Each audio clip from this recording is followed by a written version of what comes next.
आदाब नाजरीन, मैं मोहम्मद तजम्मुल अली खान। नाजरीन, जिस तरह से मोहतरमा कविता MLC ने जो लेटर KCR को लिखा था, उसके बाद से मोहतरमा कविता के लेटर को लेकर जहां पर कई एक न्यूज़ सामने आई, और उसके बाद अब कविता ने फिर एक दूसरा लेटर लिखा है मौजूदा चीफ मिनिस्टर जनाब रेवंत रेड्डी को कि GHMC के टेंडर्स में बड़े पैमाने पर बेकायदगियां पाई जा रही है, क्योंकि तेलंगाना के मखसूस कंपनियों को फायदा पहुंचाने के लिए ये कवायद लाए गए हैं, और उन्होंने मुतालबा किया है कि कदीम जो तरीक़ेकार था उसको बहाल किया जाए। और यहाँ पर एक बात काबिल जिक्र बताना चाहेंगे, रुकन कानून साज काउंसिल और सदर तेलंगाना जागृति कल्वाकुंता कविता ने, यानी कि यहाँ पर उनका जिक्र जो है सदर तेलंगाना जागृति की हैसियत से आ रहा है। जिस तरीके से सियासी जमात कायम करने का या नई पार्टी बनाने की जो बात की जा रही है, उसमें यहाँ पर कुछ चीज नजर आ रही है कि मोहतरमा कविता लेटर्स के जरिए जो है अपनी मुहिम शुरू कर रही है। पहले वो साबिका चीफ मिनिस्टर KCR को लिखी है, तो फिर अब मौजूदा चीफ मिनिस्टर रेवंत रेड्डी को लेटर लिखते हुए उन्होंने टेंडर्स के बारे में, बल्दिया के अंदर जो कवायद है, जो बेकायदगियां पाई जा रही है, और जो कॉन्ट्रैक्टर को आम कॉन्ट्रैक्टर्स जो है उनको शदीद नुकसान हो रहा है, कॉन्ट्रैक्टर्स को ये फायदा पहुंचाए जा रहे हैं, जिस पर उन्होंने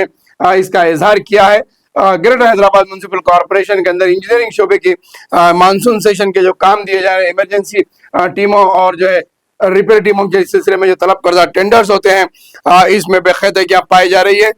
ना सिर्फ GHMC में बेकायदगियां पाई जा रही है, हम आपको बताने की कोशिश करेंगे कि जहां पर आंगनवाड़ी स्कूल से, जहां MSME के टेंडर्स का जो ताल्लुक है, उसमें भी बड़े पैमाने पर बेकायदगियां पाई जा रही है। सिर्फ GHMC का डिपार्टमेंट ही नहीं है, दीगर और डिपार्टमेंट में जहां पर टेंडर्स तलब किए जा रहे हैं, वहां पर बड़े पैमाने पर बेकायदगियां हैं, धांधलियां हैं, और टेंडर्स को ओपन नहीं किया जा रहा है, बल्कि टेक्निकल टेंडर्स ओपन करते हुए बाद में जो है मखसूस तबके को या फिर एक कॉर्पोरेट टेंडर्स वालों को टेंडर्स हवाले किए जा रहे हैं। इस ताल्लुक से कविता का लेटर सामने आया है, और जो इस तरीके से रेवंत रेड्डी की गवर्नमेंट में टेंडर्स को लेकर और ऑर्डर्स को लेकर जो न्यूज़ है अखबारात में, जो न्यूज़ सोशल मीडिया पर वायरल हो रही है, और आए दिन डिपार्टमेंट में कई जगहों पर ऑफिसर्स रंगे हाथों रिश्वत लेते हुए पकड़े गए हैं। यानी कि मुजमई तौर पर अगर देखा जाए तो तेलंगाना के अंदर कांग्रेस गवर्नमेंट के दौर में करप्शन बड़े पैमाने पर उरूज पर चल रहा है, और इतनी बेकायदगियां हैं टेंडर्स के तलब के अंदर, कामों के अलॉटमेंट में, जिसकी वजह से कई एक काम पेंडिंग पड़े हैं। तो वहीं पर GHMC के टेंडर्स को लेकर भी यही बात पाई जा रही है, और जिसकी वजह से कई काम जो है मानसून सेशन में कंप्लीट होने से पहले मुकम्मल नहीं किए गए।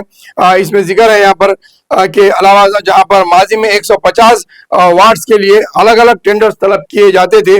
अब सिर्फ 9 रोड्स जोन्स की बुनियाद पर टेंडर्स तलब किए जा रहे हैं, जिससे मुकामी 150 कॉन्ट्रैक्टर्स को रोजगार की फराहमी से महरूम होना पड़ा है।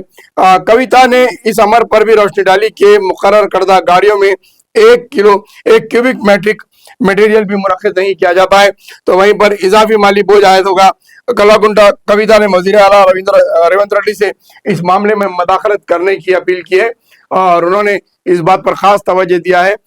कि जिस तरीके से 9 जोन्स बना दिए गए थे, और 9 जोन्स के जरिए टेंडर तलब किए जा रहे हैं। साबिका में तकरीबन हर बल्दी वार्ड के हिसाब से 150 टेंडर्स अलग अलग वार्ड्स के तलब किए जाते थे, उस निज़ाम को ख़त्म किया गया है। उससे कई एक टेंडर्स दाखिल करने वाले लोकल जो ट्रो कॉन्ट्रैक्टर्स होते हैं वो बड़े पैमाने पर मुतासिर हो रहे हैं, जिनका रोजगार भी मुतासिर हो रहा है, और एक कॉन्ट्रैक्टर के जरिए कई अफराद खानदान पलते हैं। अगर एक टेंडर अगर एक कॉन्ट्रैक्टर को आता है, उससे कई अफराद को फायदा पहुंचता है, लेकिन यहाँ पर इस किस्म का मामला नहीं है, बल्कि बड़े पैमाने पर धांधलियों का सामने आया है मसला। और इसी तरीके से इन नए कवायद ज़ाब्ते के अनुसार हर साल हुकूमत पर 5.85 करोड़ रुपए का इजाफी बोझ आ रहा है, जो नए तरीके से टेंडर्स दिए जा रहे हैं। इन तमाम चीज़ों का उन्होंने बयान करते हुए चीफ मिनिस्टर रेवंत रेड्डी से इस मामले में मदाखलत करने की अपील की है।